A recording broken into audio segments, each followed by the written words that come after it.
He said that there is a time that they can go to a particular area to try and pacify it. Yes, the police officers will go there and they will pacify, but these gangs will leave that area and go and attack the police officers in another area because there are few police officers. So when a bunch of police officers move and concentrate in one area, it means that they are leaving a particular area with fewer police officers. And this was also reiterated by the police commander, the MSS police commander, Godfrey Otunge. He said that as they leave, as they retreat, these gangs will just go back to those areas and reoccupy them. These gangs are using a sophisticated way of a guerrilla warfare where they are boring holes in apartments or in building and just putting the snout of a gun there and then they shoot. So it is very hard for the police officers to aim at these small holes. While the events that happened in Haiti on the 3rd of October 2024 are still reverberating in Haiti and beyond, the international media has covered this event. Many world leaders have given their statements regarding this event, and many have called out the gangs in Haiti and have seen the kind of or the gravity of the situation that is in Haiti. And the Prime Minister Gary Conille also released statements following this event because he went to visit the hospital where people who were wounded were taken to. He said that Haiti is not in a good position, and the event or the atrocities committed against the people of Artibonite, the people of Port Sonde, just showed the kind of animosity that these gangs had, the kind of criminality that exists in Haiti.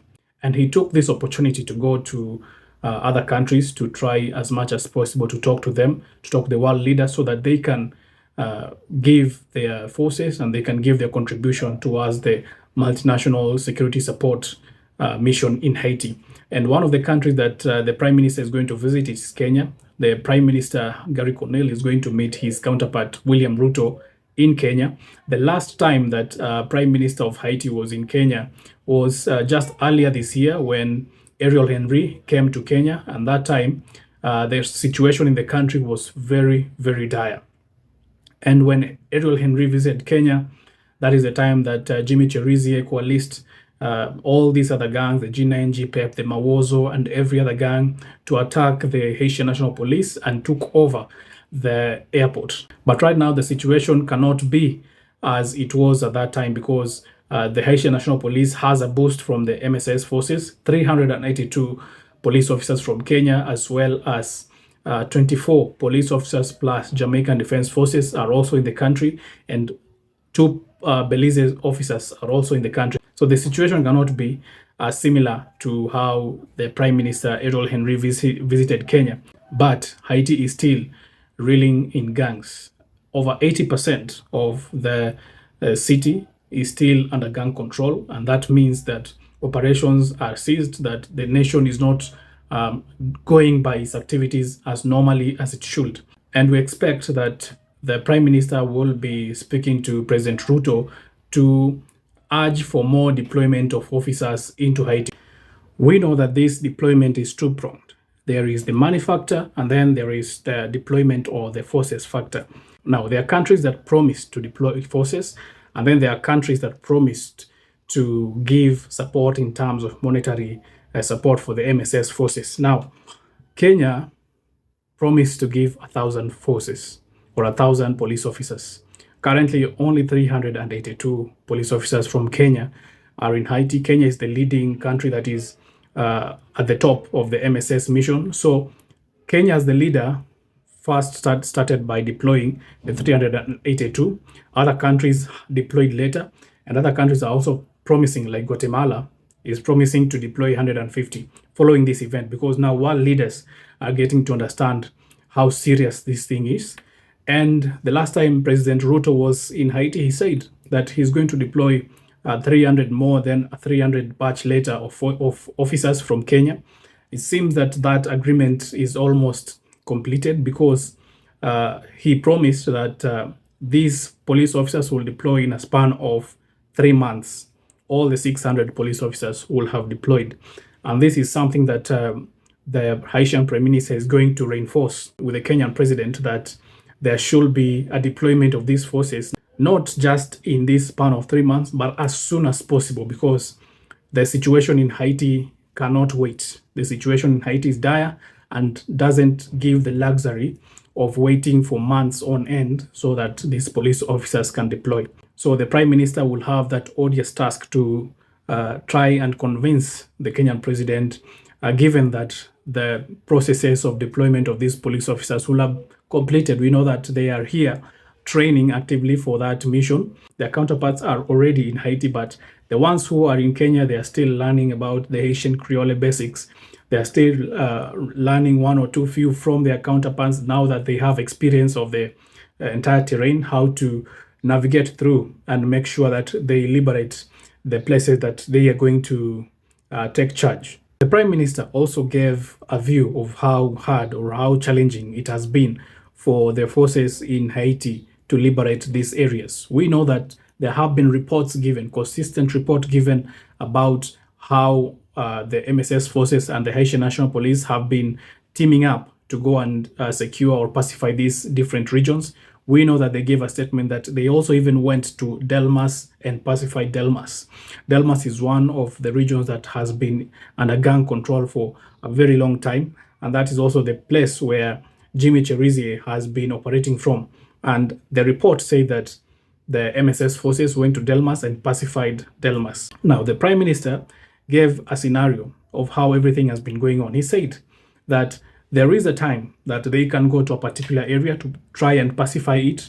Yes, the police officers will go there and they will pacify, but these gangs will leave that area and go and attack the police officers in another area because there are few police officers. So when a bunch of police officers move and concentrate in one area, it means that they are leaving a particular area with fewer police officers, and that makes it easy for gangs now to go around and occupy the places where there are less police officers, overpower them actually, and then take hold of that region. So it has been a cat and mouse game. And he said the sole reason as to why this is happening is because there are fewer police officers in Haiti. There are fewer trained police officers in Haiti. And that is why when they leave one place, they sort of take the entire police force or the entire command to another place to try and pacify it. And the gangs use that opportunity to go and hit the police officers where there are few.